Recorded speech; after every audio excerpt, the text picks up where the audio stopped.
নমস্কার, নির্মল আনন্দে সবাইকে সুস্বাগতম। গুরুদেব প্রভু শ্রীকৃষ্ণ রাধামায়ের আশীর্বাদকে সারথি করে শ্রীমদ্ ভগবত গীতার প্রণাম মন্ত্র দিয়ে শুরু করছি আজকের গীতা পাঠ। শ্রীকৃষ্ণ হৃদয় গীতা সংসার মলনাশিনীম জ্ঞানম ভক্তিম মুক্তিদাত্রীম গীতা দেবীম নমস্তুতে। ওম নমো ভগবতে বাসুদেবায়। ওম নমো ভগবতে বাসুদেবায়। ওম নমো ভগবতে বাসুদেবায়। রাধে রাধে রাধে রাধে রাধে রাধে রাধে রাধে রাধে রাধে।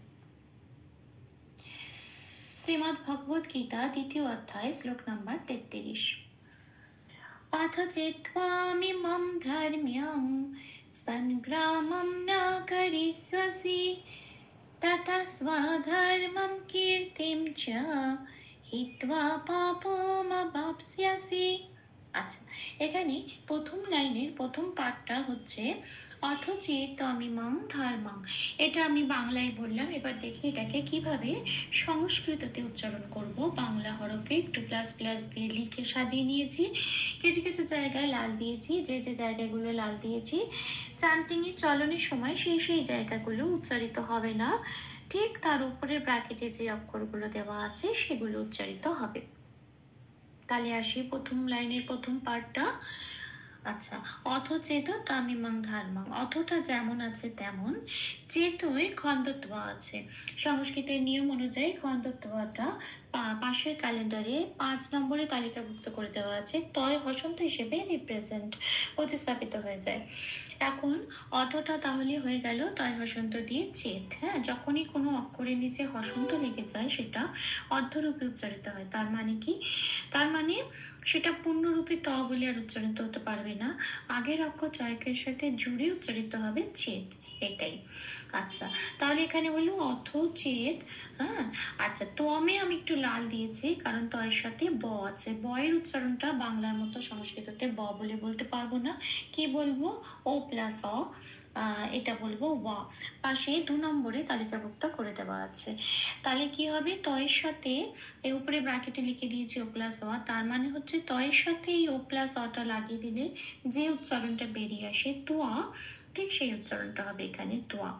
মেয়েটা যেমন আছে তেমন মং আছে, অনুস্বর আছে। সংস্কৃত নিয়ম অনুযায়ী অনুস্বর যদি শব্দের শেষে থাকে তাহলে ময় হসন্ত দিয়ে সেটা প্রতিস্থাপিত হয়ে যায়। 4 নম্বরে তালিকাভুক্ত করে দেওয়া আছে। তাহলে এখানে ময়ের সাথে ময় হসন্ত লেগে এটা হয়ে যাবে মম। যেহেতু ময় হসন্ত লেগে গেছে আর ম বলে উচ্চারণ করতে পারবো না, অর্ধরূপে উচ্চারণ করতে হবে, তার মানে আগের ময়ের সাথে জুড়ে উচ্চারিত হবে মম। তাহলে আমি কি পেলাম? অথ চেত তুয়া মি মম। এরপর আসি পরের শব্দে ধর্মম। ধর্মমে ময় রেপ আছে, পাশে 3 নম্বরে তালিকাভুক্ত করে দেওয়া আছে। রেপ থাকলে বয়শূন্য রয় হসন্ত হিসেবে সেটা আগের অক্ষরের সাথে জুড়ে যায়। তাহলে আগের অক্ষর ধ, ধয়ের সাথে বয়শূন্য রয় হসন্ত জুড়ে হলো ধর। ময় জফলাটা পড়ে রইল। ময় জফলায় আমি লাল দিয়েছি কেন? কারণ জফলা সংস্কৃততে উচ্চারণটা হয় জটা হস্যই প্লাস অন্তস্থ, 1 নম্বরে তালিকাভুক্ত করে দেওয়া আছে, ইয়া বলে উচ্চারণ হয়, সেজন্য আমি উপরে হস্যই প্লাস অন্তস্থ দিয়ে দিয়েছি। এবার ময়ের সাথে জফলার উচ্চারণটা, ময়ের সাথে যদি এই হস্যই প্লাস অন্তস্থটা পড়িয়ে দেওয়া যায় তাহলে যে উচ্চারণটা বেরিয়ে আসে মিয়, ময় হস্যই অন্তস্থ মিয়, ঠিক এখানে ময় জফলার উচ্চারণটা সেটাই হবে মিয়। হ্যাঁ, আর তারপরের শব্দ আবার আছে অনুস্বর। অনুস্বরটা যদি শব্দের শেষে থাকে তাহলে ময় হসন্ত দিয়ে সেটা প্রতিস্থাপিত হয়ে যায়। তার মানে এখানে ময় হসন্ত দিয়ে প্রতিস্থাপিত হয়ে কি পাবো? ধার্মিয়ম। আচ্ছা, তাহলে পুরো পার্টটা কি পেলাম? অথ চেত তুয়ামিমম ধর্মিয়ম। আসি পরের পার্টে সংগ্রামং না করিষ্যাসি। এটা বাংলায় বললাম, দেখি এবার এটাকে কিভাবে সংস্কৃততে উচ্চারণ করব। আচ্ছা, সঙ্গে অনুস্বরটা মাঝখানে আছে, শেষে নেই। যখন অনুস্বর মাঝখানে থাকবে তখন 6 নম্বরে তালিকাভুক্ত করে দেওয়া আছে অনুস্বরের উচ্চারণ হবে নয় হসন্ত। নয় হসন্ত দিয়ে অনুস্বরটা প্রতিস্থাপিত হয়ে যাবে সংস্কৃতের ক্ষেত্রে। তাহলে এখানে হলো কি সান, নয় হসন্ত লেগে গেছে, সেটা আর ন পূর্ণরূপে উচ্চারিত হতে পারবে না, শয়ের সাথে জুড়ে উচ্চারিত হবে সান। গ্রাটা যেমন আছে তেমন রেখে দিলাম। ময়ের সাথে আবার একটা অনুস্বর আছে, কিন্তু সেটা শব্দের শেষে। শব্দের শেষে অনুস্বর থাকলে 4 নম্বরে তালিকাভুক্ত করে দেওয়া আছে, ময় হসন্ত হিসেবে সেটা প্রতিস্থাপিত হবে। তাহলে এটা কি পেলাম, ময়ের সাথে জুড়ে সেটা উপস্থাপিত হয়ে বলে, ময়ের সাথে জুড়ে উচ্চারিত হয়ে হবে মম। তাহলে শব্দটা পেলাম সান গ্রা মম। এটা নটা পূর্ণরূপে উচ্চারিত হবে, যেহেতু তলায় কোনো হসন্ত নেই। আচ্ছা, কারি সাজিতে কারিটা যেমন আছে তেমন। পেট কাটা মধ্যন্য শয় জফলা একটু লাল দিয়েছি, কারণ জফলার উচ্চারণটা বোঝানোর জন্য। জয়ের উচ্চারণ 1 নম্বরে তালিকাভুক্ত করে দেওয়া হচ্ছে ইয় হস্যই প্লাসন্ত স্তোয়া। এবার পেট কাটা মধ্যন্য শয়ের সাথে হস্যই প্লাসন্ত স্তোয়া পরিয়ে দিলে যে উচ্চারণটা বেরিয়ে আসে শিয়, ঠিক এখানে সেই উচ্চারণটাই হবে। আর সিটা যেমন আছে তেমন। এখানে মনে রাখতে হবে দন্তেশ্বর উচ্চারণ সংস্কৃততে কিন্তু সারেগামা পায়ের যে আমরা সটা বলি, ঠিক সেই উচ্চারণ সা, মানে হচ্ছে এখানে সি এটা। তাহলে আমরা পার্টটা কি পেলাম, সংগ্রামম ন কারিষ্যা সি। আচ্ছা, এবার আসি পরের লাইনে, তাতা সাধারণ কীর্তিং। এটা হচ্ছে আমার প্রথম পার্ট। এবারে তততে বিসর্গ আছে।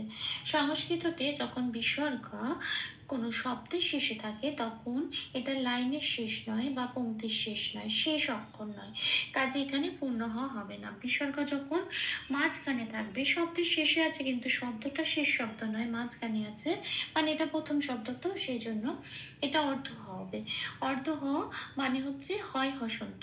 যখনই হয় হসন্ত হয়ে যাবে, তখন হঠাৎ পূর্ণ হরূপ উচ্চারিত হতে পারবে না, আগের অক্ষর তয়ের সাথে জুড়ে উচ্চারিত হবে ত, এটা বলি। হ্যাঁ, তাহলে আমরা কি পেলাম, তটা পূর্ণরূপে, প্রথম তটা পূর্ণরূপে উচ্চারণ করলাম ত, আর পরের তয়ের সাথে হয় হসন্ত লেগে গেল, বিসর্গটা হয় হসন্ত দিয়ে প্রতিস্থাপিত হয়ে গেল। তাহলে পেলাম ততা। এটা স্বধর্মের স্বটাকে আমি লাল দিয়েছি, কারণ বয়ের উচ্চারণটা বোঝানোর জন্য। বয়ের উচ্চারণ 2 নম্বরে তালিকাভুক্ত করে দেওয়া আছে ও প্লাস অ ওয়া। ঠোঁটটা খুলে বলতে হবে ওয়া। তাহলে দন্তেশ্বরের সাথে ও প্লাস অটা পড়িয়ে দিলে যে উচ্চারণটা বেরিয়ে আসে সোয়া, ঠিক এখানে বলতে হবে সেই উচ্চারণটা সোয়া। ধর্মে ময় রেপ আছে, রেপ থাকলে আমরা আগেই জেনেছি 3 নম্বরে তালিকাভুক্ত করে দেওয়া আছে। বয়শূন্য রয় হসন্ত হিসেবে আগের অক্ষরের সাথে জুড়বে, তার মানে এখানে আগের অক্ষর ধ। বয়শূন্য রয় হসন্তটা ধয়ের সাথে জুড়ে তৈরি হলো ধর। মটা যেমন আছে তেমন পড়ে রইল। পরের অক্ষর আছে অনুস্বর, অনুস্বর শব্দের শেষে আছে, 4 নম্বরে তালিকাভুক্ত করে দেওয়া আছে। তাহলে অনুস্বর কিভাবে রিপ্রেজেন্টেড প্রতিস্থাপিত হবে, ময় হসন্ত দিয়ে প্রতিস্থাপিত হবে। ময়ের সাথে জুড়ে ময় হসন্ত হলো মম। তাহলে পেলাম স্বধর মম। এটা কৃত্রিম। এবার কৃত্রিমে তয় রেপ আছে, তয় রেপ থাকলে 3 নম্বরে তালিকাভুক্ত করে দেওয়া আছে। বয়শূন্য রয় হসন্ত হবে, সেটা আগের অক্ষর কয় দীর্ঘের সাথে জুড়ে তৈরি হলো কি, তয় হস্যটা ফ্রি হয়ে গেল, যেমন আছে তেমন। পরের শব্দ, পরের অক্ষর আছে অনুস্বর, অনুস্বরটা শব্দের শেষে আছে, 4 নম্বরে তালিকাভুক্ত করে দেওয়া আছে ময় হসন্ত হিসেবে, সেটা জুড়বে, প্রতিস্থাপিত হবে। কাজেই এখানে শব্দটা পেলাম কীর্তিম। হ্যাঁ, এটা। এবারে চটা যেমন আছে তেমনই পড়ে থাকবে, পূর্ণরূপে উচ্চারিত হবে। তাহলে পুরো পাঠটা কি পেলাম, তত স্বধর্মম কীর্তিম চ। আচ্ছা, আসি পরের পাঠে, হিত্বা পাপমা বাপসাসি। এটা বাংলায় বললাম, এবার দেখি এটাকে কিভাবে সংস্কৃততে উচ্চারণ করব। হিটা যেমন আছে তেমন, তোয়াতে আমি লাল দিয়েছি বয়ের উচ্চারণ বোঝানোর জন্য। 2 নম্বরে তালিকাভুক্ত করে দেওয়া আছে বকে ও প্লাস অ ওয়া বলতে হবে ঠোঁট খুলে, কিন্তু এখানে আছে তয় বয় আকার। আকারের জন্য উপরের ব্র্যাকেটে আমি দিয়েছি ও প্লাস আ। তাহলে তয়ের সাথে ও প্লাস আ পরিয়ে দিলে যে উচ্চারণটা বেরিয়ে আসবে তোয়া, এখানে সেটাই বলতে হবে। হি তোয়া। আচ্ছা, তারপরের অক্ষর হচ্ছে, শব্দ হচ্ছে পাপো। পাপোটা যেমন আছে তেমন, শুধু মনে রাখতে হবে কোনো অক্ষরের নিচে হসন্ত নেই, কাজেই পাপ বলতে পারবো না, পূর্ণরূপে পকে উচ্চারণ করতে হবে, সেই জন্য পাপো এটা বলতে হবে। মটাও তাই, কোনো হসন্ত নেই, কাজেই কোনো আগের অক্ষরের সাথে জুড়ে পম হবে না, এটাকে পূর্ণরূপে উচ্চারণ করতে হবে ম বলে, পাপো ম। আচ্ছা, বাপ শেষে যুক্ত অক্ষর আছে, তাকে ভাঙতে হবে, পয় শয় আছে, পটা যেহেতু আগে আছে হসন্ত লাগিয়ে পটাকে বের করে আনা হলো, পয় হসন্ত লেগে গেছে, সে পূর্ণরূপ উচ্চারণ হতে পারবে না, আগের অক্ষর বয়াকারের সাথে জুড়ে উচ্চারিত হবে বাপ। তাহলে পড়ে রইল জন্তেশ্বয় জফলা। এবার যে জন্তেশ্বয় জফলা পড়ে রইল তাতে আমি লাল দিয়েছি জফলার উচ্চারণটা পার্মানেন্ট করার জন্য। জফলার উচ্চারণ 1 নম্বরে দেওয়া আছে, হস্যই প্লাস অন্তস্থ ইয়। এবার দন্তেশ্বয়ের সাথে এই যে উপরের ব্র্যাকেটে হস্যই প্লাস অন্তস্থ লেখা আছে, এটা পড়িয়ে দিলে যে উচ্চারণটা বেরিয়ে আসে শিয়া, ঠিক এখানে সেই উচ্চারণটা হবে। আর তারপরে অক্ষর হচ্ছে সি, সিটা যেমন আছে তেমন। তাহলে আমি এই পাঠটার উচ্চারণটা কি নাম পেলাম, হিত্বা পাপো ম বাপ সিয়া সি। ভুল ত্রুটি ক্ষমা করে দেবেন, অনুশীলনের সুবিধার জন্য 3 বার করে চার্ট করে দেওয়ার চেষ্টা করছি। अथ चेत्त्वामिमं धर्म्यं सङ्ग्रामं न करिष्यसि, ततः स्वधर्मं कीर्तिं च हित्वा पापमवाप्स्यसि।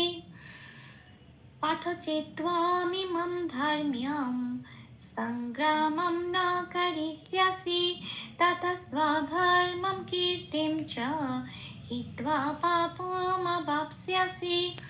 अथ चेत्त्वामिमं धर्म्यं सङ्ग्रामं न करिष्यसि, ततः स्वधर्मं कीर्तिं च हित्वा पापमवाप्स्यसि।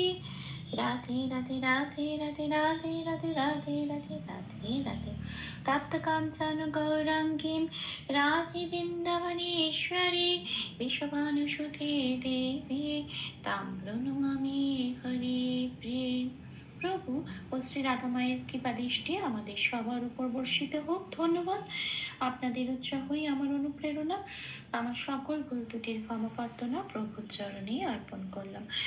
ওম কৃষ্ণায় বাসুদেবায় হরয়ে পরমাত্মনে প্রণতক্লেশনাশায় গোবিন্দায় নমো নমঃ।